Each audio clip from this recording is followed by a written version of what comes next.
Um sniper iraquiano se torna o pesadelo do exército americano depois de acabar com um pelotão de soldados, sobrando apenas um que está na mira do sniper. Ele não pode se mexer atrás de uma parede, senão vai acabar morrendo. O presidente Bush declarou o fim da guerra entre os Estados Unidos e o Iraque. Apesar do fim da guerra, 2 sargentos do exército dos Estados Unidos são enviadas até uma construção de um oleoduto que os Estados Unidos estão fazendo no meio de uma rocha. Eles estão lá para vigiar o inimigo misterioso que está matando todos os americanos que trabalham naquela construção.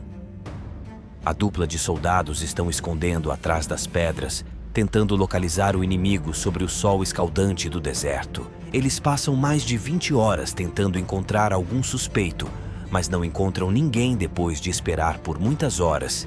Matthews começa a ficar impaciente, dizendo que não tem soldados inimigos no local. Só que ele dá de cara com os cadáveres espalhados dos trabalhadores que morreram, então surge a teoria de que todos aqueles trabalhadores foram mortos por tiros na cabeça de um atirador profissional.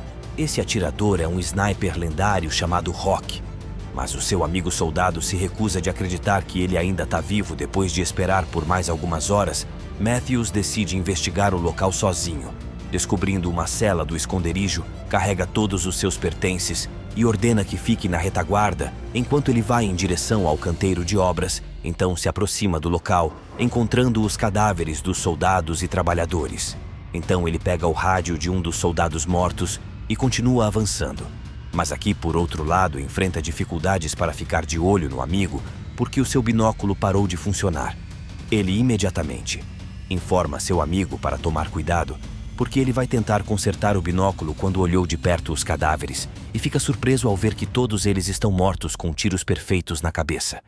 Ele começa a se preocupar com a possibilidade do atirador estar por perto e informa no rádio para ele tomar cuidado e ficar atento. Então ele diz para que ele saia o mais rápido possível, mas seu companheiro teimoso ainda quer descobrir a possível direção de onde vieram os tiros.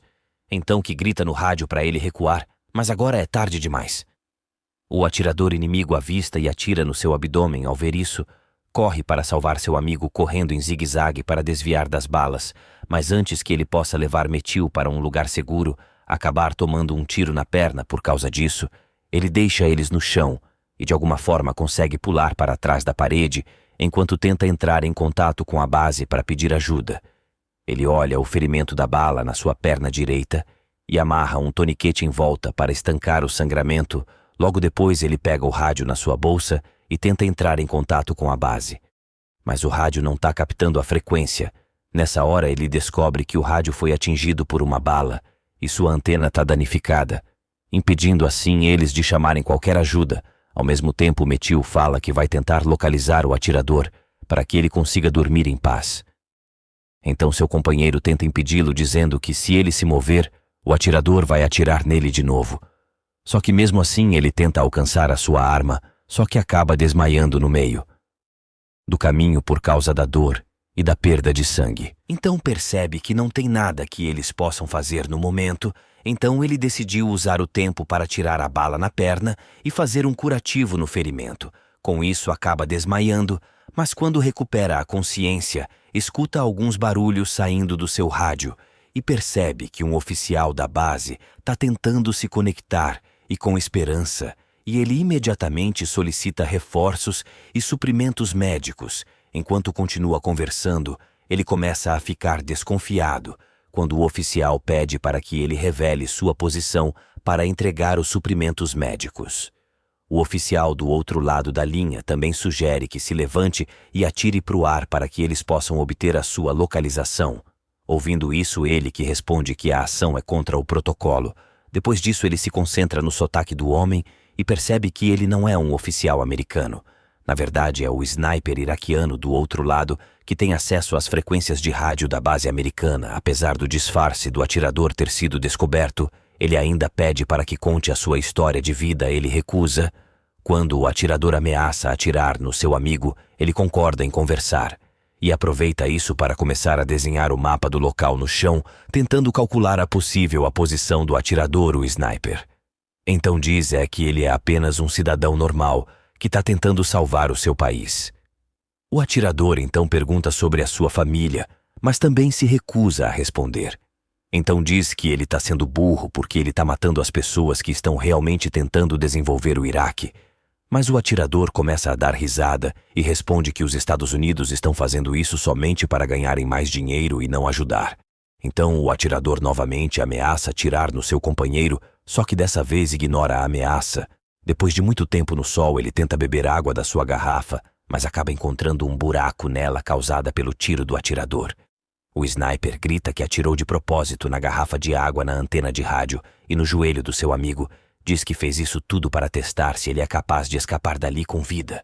O atirador ainda diz que ele vai estar morto antes do amanhecer por causa da grande perda de sangue no seu joelho. No dia seguinte, depois de olhar o binóculo por um tempo, descobre que o atirador está escondido em uma pilha de lixo analisando as duras condições. Conclui que o atirador é um profissional e só podia ser o lendário Sniper Rock Juba.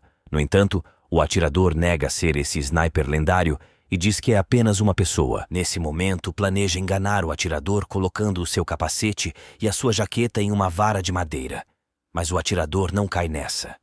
Então perde o seu capacete por um tiro do sniper. Sem outras opções, o soldado resolve se arriscar e começa a correr em direção a um corpo de um soldado morto para descobrir se ele tem algo útil na sua bolsa. Escuta barulhos no seu rádio e percebe que o sargento, seu amigo, ainda está vivo. Ele grita com o informando a localização do atirador. Então tira um emblema brilhante do seu bolso e dá uma olhada na pilha de lixo, mas tentando distrair. O atirador mestre vai avançando lentamente em direção ao seu rifle, ao mesmo tempo em que o atirador conta para esse aqui que ele era um professor de uma escola, mas depois que seus alunos são mortos durante um ataque americano, ele decidiu se vingar.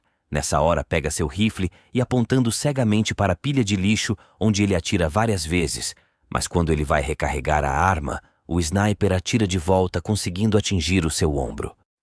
Dia seguinte, ele consegue pegar a arma do sargento e aponta ela para o atirador escondido na pilha de lixo, só que nessa hora ele percebe os helicópteros se aproximando e, para revelar a sua localização, decide empurrar a parede na sua frente. O atirador também tenta localizá-lo, mas por causa da poeira da parede que estava caindo, ele não consegue. Depois de conseguir a localização do atirador, um tiro é disparado no sniper, mas não consegue confirmar se o seu tiro atingiu ou não o alvo. Para descobrir, ele se levanta da posição, mas não recebe nenhum tiro de volta. Com isso é que acha que o seu tiro foi preciso e que acabou matando o sniper inimigo.